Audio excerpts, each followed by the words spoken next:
there is something to talk about in the world of big, huge AAA single player games based in a beloved 43-something-year-old, fictional intellectual property. Star Wars Outlaws got a brand new story trailer for this. I'm excited for this game. I like Star Wars. Specifically, I think it's at this point saying you like Star Wars is like saying you like sports. It's the opposite of that in terms of that sentiment, but in terms of just being okay, which corner, which end of Star Wars do you like? What do you like about? Do you like Super Bombad racing? Do you like young adult novels about the High Republic? What does that mean?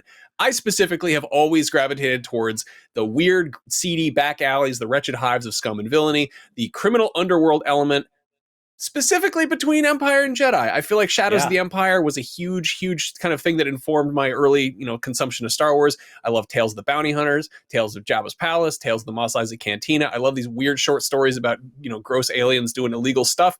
This game is fully focused on that, and it's an open world game, and I'm so excited for it, and I just really hope Ubisoft doesn't f it up. I'll say it. We're gonna bleep a few F-bombs anyway. No, you're speaking my language, Max, 100%.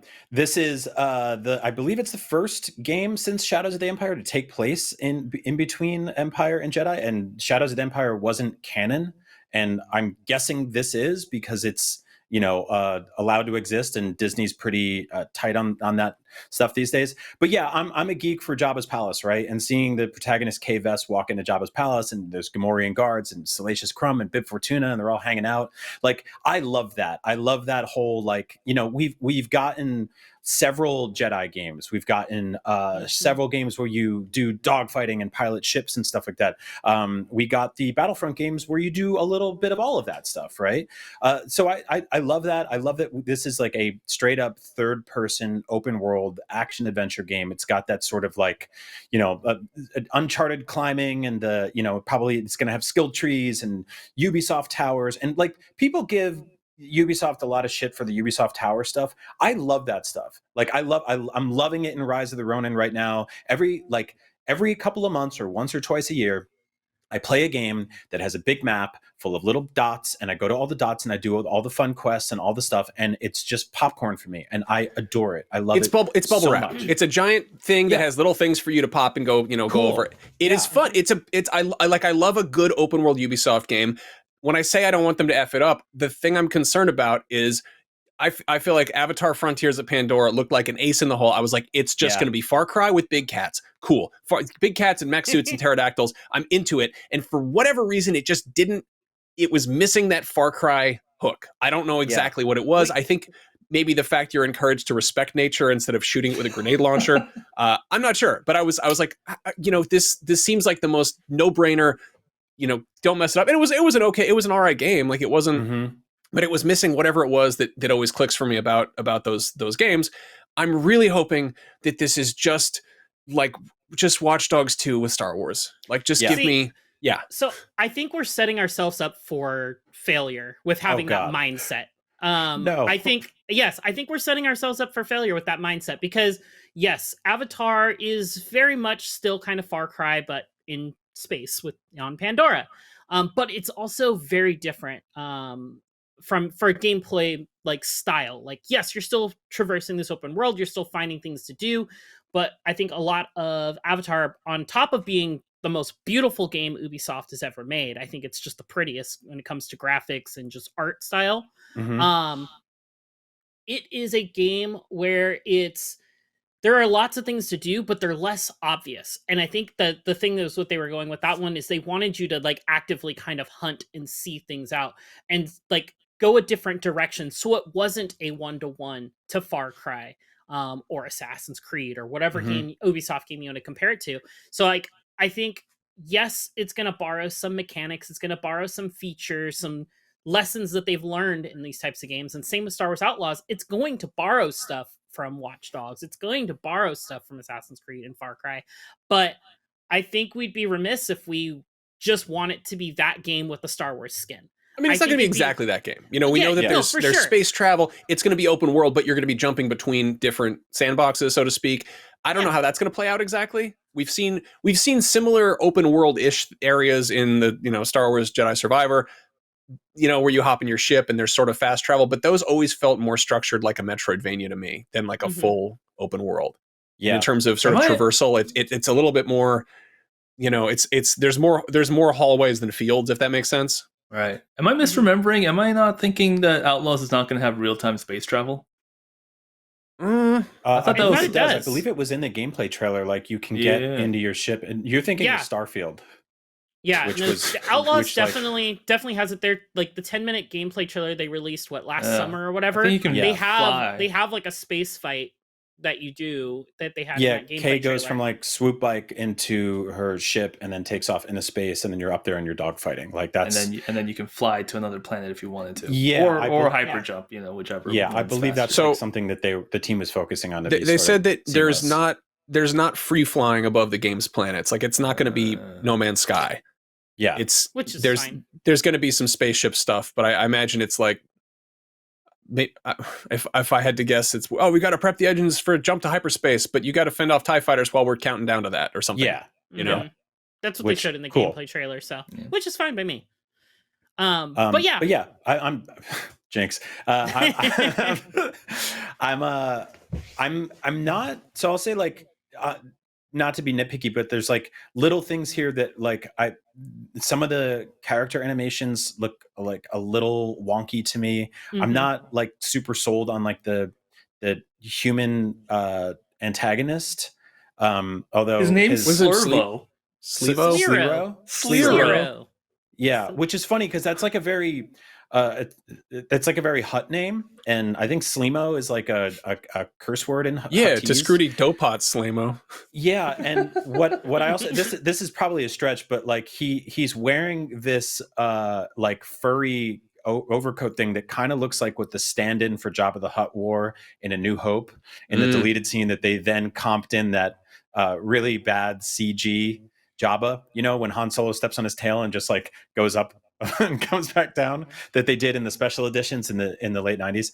And then there's also like parts where you see Kay like doing like a roll into a jump type of thing, and it just looks a little wonky. Ultimately, I don't really care. Like give me just a big fun crazy Star Wars game to sink my teeth into. Give me some good gunplay and combat. Give me some secrets. Give me some things to hunt and fight. And I love that stuff. I love hanging out in these worlds. Like we don't really get a lot of open world games anymore that feel like this. Like there's a lot of fantasy open world games that are like kind of like Dragon's Dogma, right? And and then you get like stuff like Rise of the Ronin, the like period piece stuff, and this is just like full on sci-fi fantasy action open world stuff, and I'm really into it. Like, and like Max said, like this is just a really fun era to explore. Like, and I think that if they can do the thing that it's very hard for Star Wars creators to do right now, which is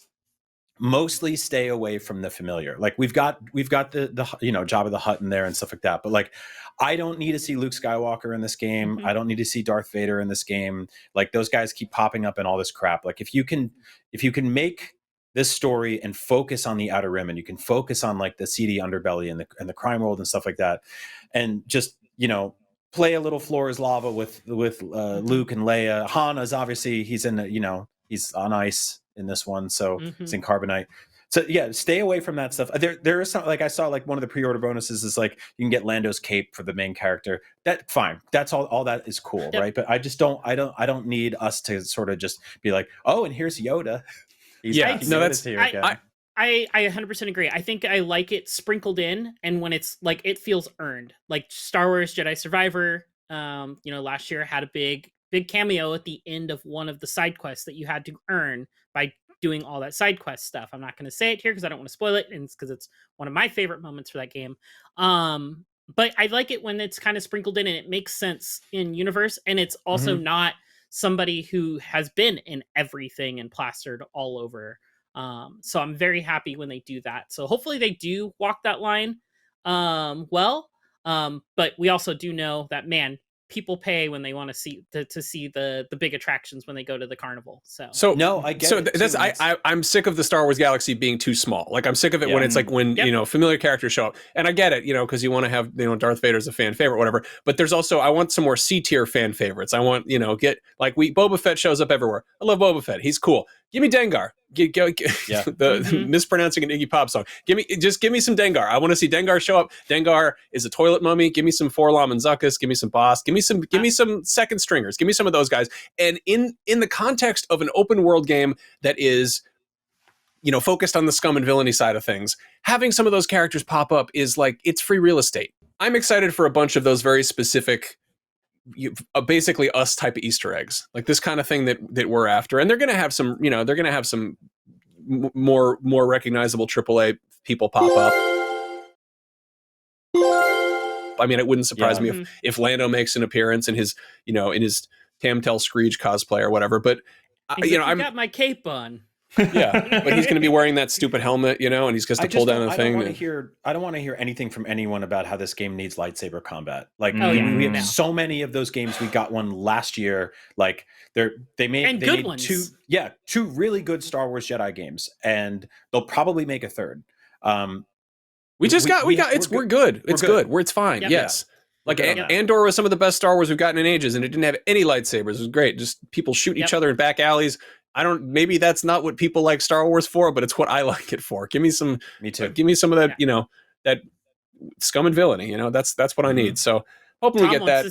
Tom, our producer, wants to see Arden Lin, the martial arts assassin with a giant robot arm. Tom really just wants some Masters of the Terrascasi in there, which I get.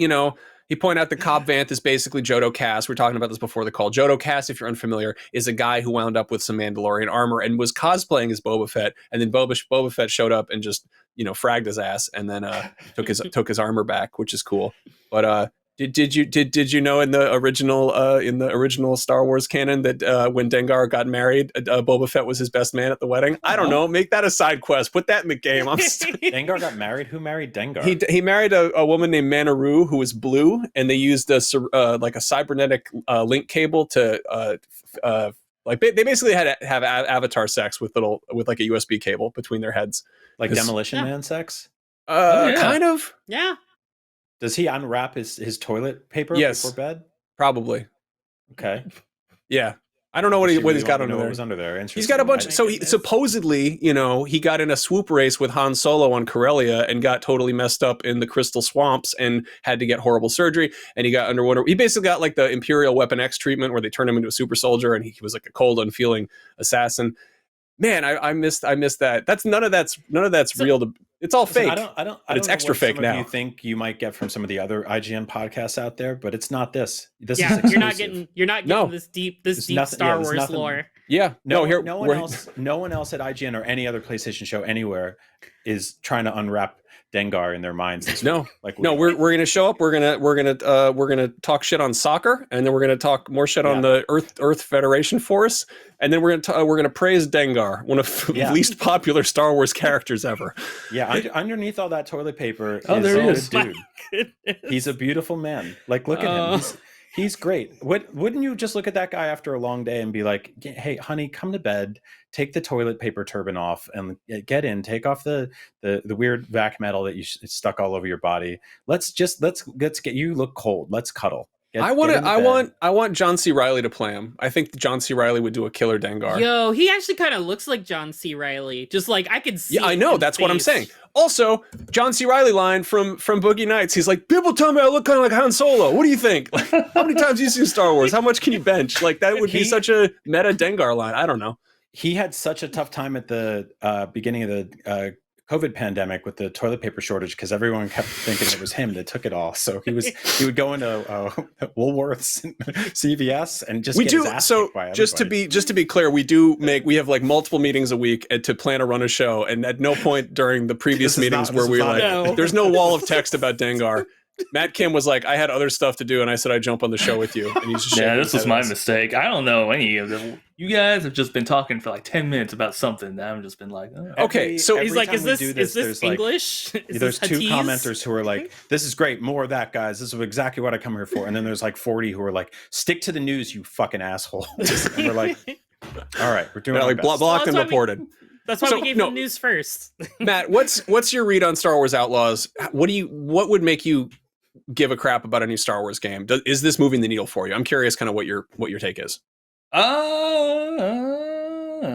I mean, a lot of the points that y'all have already hit, I'm in agreement with. Like, this is a part of the universe that I do enjoy. The scum and villainy stuff is I think something that we haven't seen in video game form that I've played yet.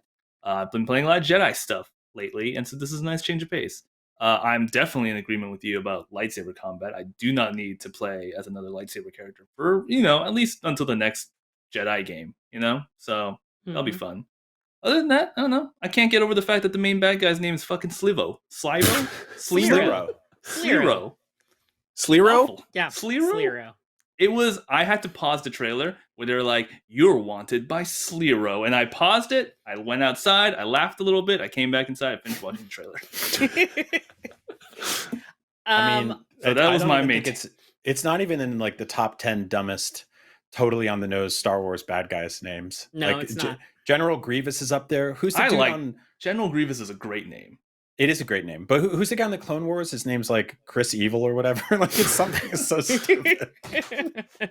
I mean, you said it. Savage Opress. Right? Savage Opress. Cad Bane. Hey, I like Cad Bane. Oh, yeah, it's Jerk Nuisance. Watch out, everybody. Who's the name of the death stick dealer? The death stick dealer's name was like Drug Dealero or something. Elon Sleazebago. Sleazebago. Elon Sleazebago, owner of the Tesla Corporation. There was an anecdote working on what's the Sam Witwer Star Wars games? Oh, Force Unleashed? Yeah, Force Unleashed. That I forget the name of it, but like they wanted to come up with a bad guy. I'm totally butchering this anecdote, but George Lucas was there and they asked him to come up with a bad guy name. And he was just like, Darth Poopy. And everyone in the room was like, thinking he was going to laugh or something. And then he didn't. And they were just like, oh, he really for real wants us to name. All right, we'll keep it moving. Let's move on past that. Hope everyone's doing good. All right. One thing I do like that they're bringing over from, like, say, the Far Cry series is Nyx. Nyx looks like to be just like a improved version of the pet system we got like in Far Cry 6. I mean, it's been in the Far Cry system for a while, but being able to use Nyx to sick him on people and push buttons and stuff. Nyx is Nyx is a literal Watch Dogs hacking. Like Nyx is just you're hacking stuff, but you're using a Muppet to do it. But so he's also like tripping people, like like Chorizo used to do.